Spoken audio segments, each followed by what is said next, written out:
1536년 5월 19일 잉글랜드 왕비의 목이 잘린 직후에 벌어진 일이에요. 시신에서 손가락 하나가 집중적으로 검사됐다는 사실 아시나요? 수백 년 동안 이 손가락이 그녀를 마녀로 만든 결정적 증거라고 전해졌거든요. 그런데 340년 뒤 무덤을 파보니 그 손가락이 오히려 왕 한 명의 거짓말을 완벽히 폭로했습니다. 자, 이 영상이 끝나면 엠블린의 처형을 아마 지금과 완전히 다르게 보게 되실 거예요. 많은 분들이 헨리 8세가 변심해서 왕비를 죽였다고 알고 계시잖아요. 그런데 사료를 따라가다 보면 이건 변심이 아니었습니다. 한 남자의 분노가 아니라 권력이 한 인간을 소멸시키는 정교한 설계였거든요. 단계가 있었어요.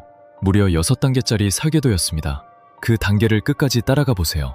1876년에 발견된 손가락뼈 하나가 왜 그렇게 중요한지 이해가 되실 겁니다.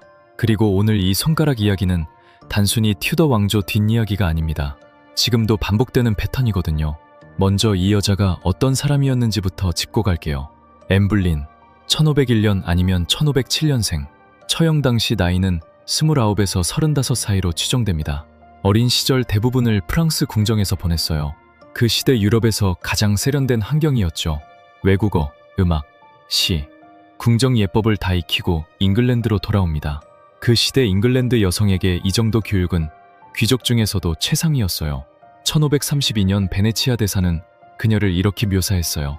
중키, 가무잡잡한 피부, 긴 목, 넓은 입, 검고 아름다운 눈. 아름답다기보다는 눈에 띈다고 했거든요. 그러니까 고전적인 미인이 아니라 한 번 보면 잊히지 않는 얼굴이었던 거예요. 목이 유난히 가늘고 길었다는 이 묘사는 나중에 이야기가 다시 돌아옵니다. 기억해두세요. 이 여자가 헨리 8세의 시선을 사로잡습니다. 헨리는 당시 캐서린 오브 아라곤이라는 아내가 있었어요. 20년을 같이 산 왕비였죠. 그런데 헨리는 앤에게 6년을 매달립니다. 그 사이 직접 쓴 연애 편지까지 남겼어요. 지금도 바티칸 도서관에 친필 17통이 보관돼 있거든요. 왕의 친필이 한 여자를 향해 불탄 기록이 로마까지 흘러 들어간 겁니다. 그게 끝이 아닙니다. 교황이 이혼을 허락해주지 않자 헨리는 교황청과 아예 단절해버립니다. 잉글랜드 국교회가 그때 태어난 거예요. 한 나라의 종교 지형이 이 여자 한 명 때문에 뒤집힌 겁니다. 유럽의 지도가 그녀 때문에 새로 그려진 거죠. 1533년 6월 엠블린은 런던 웨스트민스터에서 왕비로 대관됩니다. 그해 9월에는 딸을 낳았어요. 훗날의 엘리자베스 1세죠. 이때가 앤의 절정이었습니다. 게다가 앤은 단순한 왕의 연인이 아니었어요. 종교개혁파인 토머스 크랜머와 휴 라티머, 매튜 파커를 직접 후원합니다. 본인이 영어 성경을 곁에 두고 읽는 사람이었거든요. 지식인 여성이자 후원자였던 겁니다. 이때까지만 해도 세상은 이 여자 편이었습니다. 잉글랜드의 다음 100년이 그녀 손안에 있는 것처럼 보였어요. 그런데 여기서 첫 번째 균열이 시작됩니다. 권력 설계의 1단계, 후계자 압박이에요. 튜더 왕조 자체가 피로 세워진 왕조입니다. 헨리의 아버지 헨리 7세가 장미전쟁 끝에 겨우 세운 왕조거든요. 남자 후계자 없이는 또다시 피해 내전이 시작될 수 있다는 공포가 왕실 전체를 지배하고 있었어요. 그 모든 짐이 앤의 자궁 하나에 얹혀 있었던 겁니다.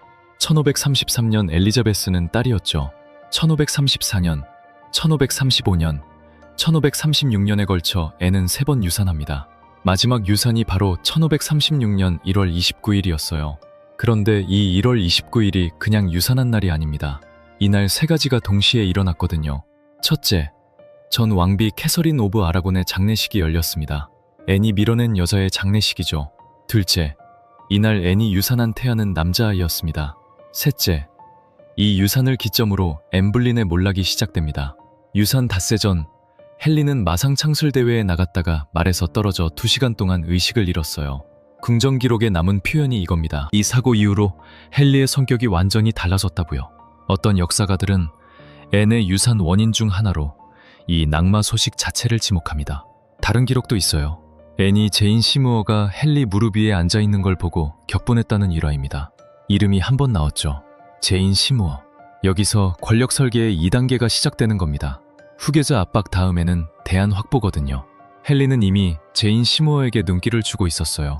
제인은 앤과 정반대의 여자였습니다. 조용하고 순종적이고 논쟁을 피하는 타입이죠. 6년을 매달려야 했던 앤과 달리 제인은 헨리가 원하는 그대로를 보여주는 사람이었어요. 그러니까 1월 29일 유산 이후로는 상황이 달라졌어요. 앤이 왕비 자리에 있다는 것 자체가 이 시스템에 불편해진 겁니다. 한 여자를 들여놓기 위해 다른 여자를 반드시 치워야 하는 구조였던 겁니다. 여기까지만 해도 이혼이면 충분했습니다. 20년을 산 캐서린도 이혼시킨 왕이었어요. 한 번 더 이혼 절차를 밟으면 끝나는 일이었죠. 그런데 헨리는 이혼을 선택하지 않습니다. 그리고 이 선택의 흔적이 아주 이상한 곳에서 발견돼요. 재판이 아직 열리지도 않은 시점에 프랑스 칼레에서 검객이 런던으로 수배되고 있었던 겁니다. 그런데 헨리는 왜 이혼이 아니라 죽음을 택했을까요? 20년 결혼한 여자도 서류 몇 장으로 정리한 남자가 왜 이번에는 목을 자르는 쪽을 골랐을까요? 지금부터 나오는 이야기를 따라가다 보면 그 답이 나옵니다. 그리고 이게 권력이 한 인간을 소멸시키는 6단계 설계의 진짜 핵심이에요. 3단계, 기소 설계입니다. 여기서 등장하는 인물이 토머스 크로멜이에요. 헨리의 핵심 신복, 추미런 주임 비서였죠. 당시 프랑스 대사 샤피가 남긴 기록이 있어요. 크로멜이 이 모든 일을 획책한 건 맞지만요. 그 출발점은 1536년 4월 18일경 헨리의 지시였다고 합니다. 그러니까 크로멜의 단독 범행이 아니라 왕이 발주한 프로젝트였던 거예요. 크로멜은 음악가 마크 스미튼부터 잡아들입니다. 고문하고 압박해서 자백을 받아냈죠. 스미튼이 앤 블린과 그리니치에서 동침했다고요. 그런데 여기에 결정적인 허점이 있었습니다. 기소장의 범행 날짜 중 하나가 1536년 5월 13일이었어요. 그런데 그날 앤은 리치먼드에 있었다는 기록이 있거든요. 다른 날짜들도 마찬가지예요. 기소장 위의 앤과 실제 왕비의 동선이 물리적으로 겹치지 않는 겁니다. 한마디로 이 기소장은 사실로 성립할 수가 없는 문서였어요. 4단계, 법정 조작입니다. 재판은 1536년 5월 15일에 열렸습니다. 그리고 단 5일 만에 사형이 확정됩니다. 한나라의 왕비를 판결하는 재판이 5일이었어요. 배심원 명단을 보면 더 기가 막힙니다. 앤 블린의 외숙부인 노폭 공작이 들어가 있고 앤의 과거 약혼자였던 노선벌랜드 백자까지 배심에 앉아 있었습니다. 외숙부와 옛 연인이 조카이자 옛 약혼녀의 목숨을 판결한 거예요. 이게 공정한 재판이라고 주장할 수 있는 구성은 아니잖아요. 함께 기소된 5남자 중 4명은 끝까지 혐의를 부인했지만 결과는 전부 사형이었습니다.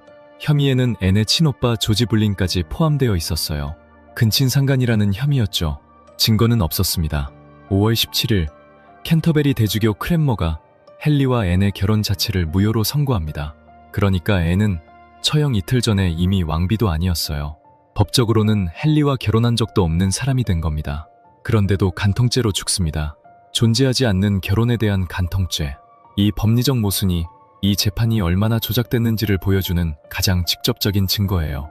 그리고 여기서 아까 말씀드린 그 단서가 돌아옵니다. 프랑스 칼레의 검객. 조사에 따르면 이 검객은 재판이 끝나기 전에 이미 런던으로 이동하라는 명령을 받은 상태였습니다. 재판 결과가 정해지기도 전에 처형 집행인이 수배되고 있었던 거예요. 이것보다 더 명확한 각본의 증거는 없습니다. 5월 18일 새벽 2시 앤 블린은 런던탑 안에서 기도를 시작합니다. 엘모너 존 스킵, 이어서 크랜머가 와서 미사를 집전했어요. 앤은 성체 앞에서 2번 왕에게 불충한 적이 없다고 맹세합니다. 원래 5월 18일에 예정됐던 처형이 하루 미뤄졌는데 앤은 오히려 왜 연기하냐고 한탄했다고 해요. 그러면서 시녀들에게 웃으며 이런 말을 했습니다. 사람들이 나를 머리 없는 앤 여왕이라고 부르겠다고요. 죽기 전날 밤에 자기 처형을 농담거리로 삼은 거예요. 5월 19일 오전 타워 그린. 관중은 약 200명만 입장이 허용됐습니다. 공개 처형이 아니라 비공개에 가까운 사적 처형이었어요. 앤은 스캐폴드 위에서 마지막 연설을 합니다. 에드워드 홀이 기록한 원문의 요지는 이래요. 선량한 그리스도인 여러분, 나는 법에 따라 죽으러 왔습니다. 국왕이 오래도록 여러분을 다스리게 하소서. 그분보다 더 온화하고 자비로운 군주는 없었다고요. 그리고 앤은 처형인에게 이렇게 말합니다. 당신 일이 수월할 거예요. 내 목은 가느니까요. 처형 방식은 도끼가 아니라 프랑스식 검이었습니다. 잉글랜드 왕비가 검으로 처형된 건 앤이 최초였어요. 검객은 앤의 시선을 돌리기 위해 조수에게 칼을 가져오라고 외쳤습니다. 앤이 고개를 한쪽으로 돌리는 그 찰나 숨겨두었던 검이 떨어졌어요. 목격자 다수가 몇 초간 무슨 일이 벌어졌는지 인지하지 못했다고 기록했습니다.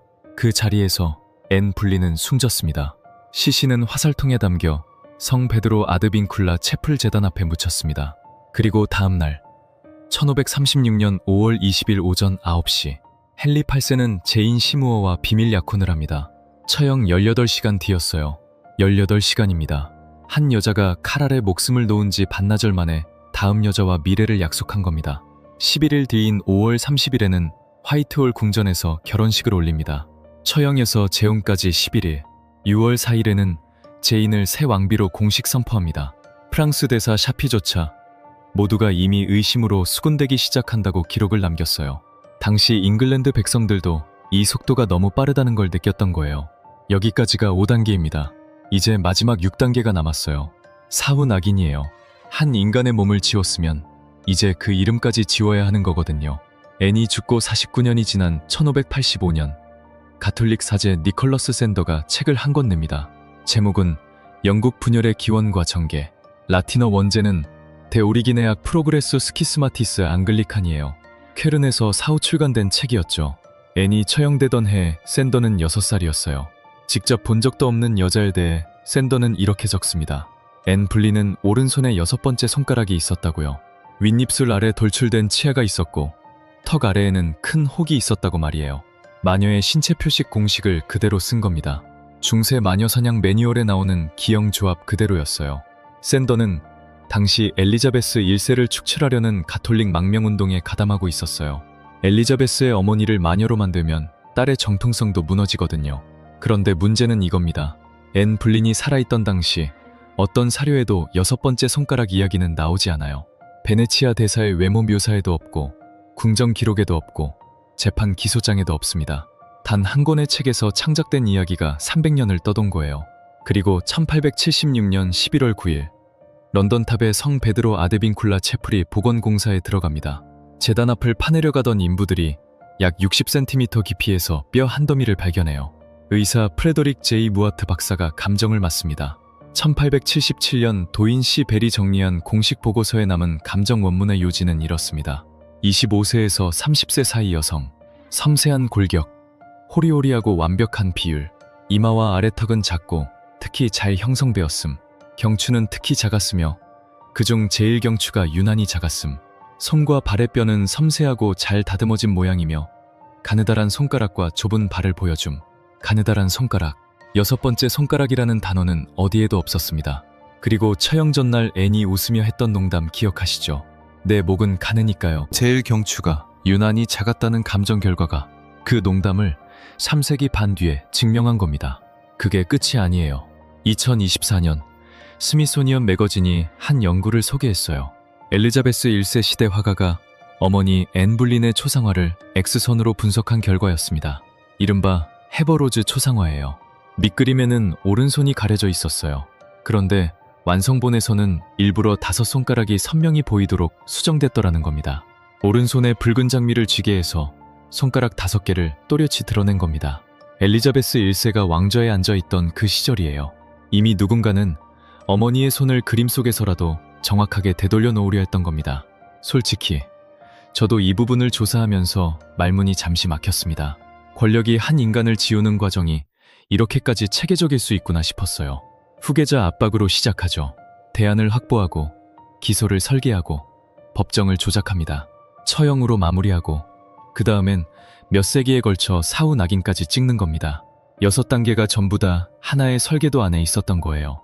그리고 이 설계도는 튜더 왕조에만 있던 게 아닙니다. 역사 속에서 비슷한 패턴이 반복됐어요. 대안을 먼저 확보하고 기소를 설계하고 법정을 통과시키고 그 다음엔 이야기를 고쳤습니다. 앤 블린의 케이스가 유독 선명한 이유는 그 설계의 모든 단계가 사례로 고스란히 남아있기 때문이에요. 그런데 그 완벽한 설계가 단 하나의 증거 앞에서 무너집니다. 뼈 한 줌, 그리고 그 뼈의 가느다란 손가락. 300년간 유럽을 떠돌던 루머예요. 그게 340년 뒤 런던 타파 채플 바닥 60cm 아래에서 나온 뼈 한 줌 앞에서 완전히 무너진 겁니다. 무덤 속의 앤이 자기 자신의 변호사가 된 셈이에요. 앤 블린은 살아서는 간통범으로 불렸고 죽어서는 마녀로 불렸습니다. 그런데 그녀가 마지막으로 남긴 건 마녀의 표식이 아니었어요. 왕 한 명이 얼마나 정교하게 거짓말을 설계했는지를 증명하는 증거였습니다.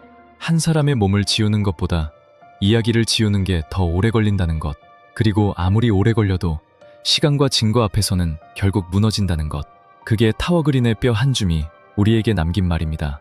앤이 처형될 때 2살 8달이었던 딸 엘리자베스는 훗날 잉글랜드 역사상 가장 위대한 군주가 됩니다. 어머니가 후원했던 매튜 파커를 캔터베리 대주교로 임명했어요. 어머니가 꿈꿨던 종교개혁의 그림을 딸이 완성한 겁니다. 헨리가 지우려 했던 여자의 비전이 딸의 왕관 위에서 다시 살아난 거예요. 여러분은 어떻게 생각하시나요? 권력이 한 인간을 소멸시키는 이 6단계 중에서 가장 무섭다고 느낀 단계는 몇 번이었나요? 후계자 압박, 대안 확보, 기소 설계, 법정 조작, 처형, 그리고 사후 낙인. 저는 사실 6번째, 사후 낙인이 가장 오래 집요하다고 느꼈어요. 몸이 사라진 뒤에도 이야기를 계속 고쳐 쓰는 단계잖아요. 여러분의 답이 저는 진심으로 궁금합니다. 댓글로 남겨주시면 다음 영상에 참고하겠습니다. 이 채널은 사건이 아니라 사건에 휘말린 인간을 보여주는 곳입니다. 오늘 이야기가 좋으셨다면 구독과 좋아요 부탁드릴게요. 다음 영상에서 또 다른 인간의 이야기로 찾아뵙겠습니다.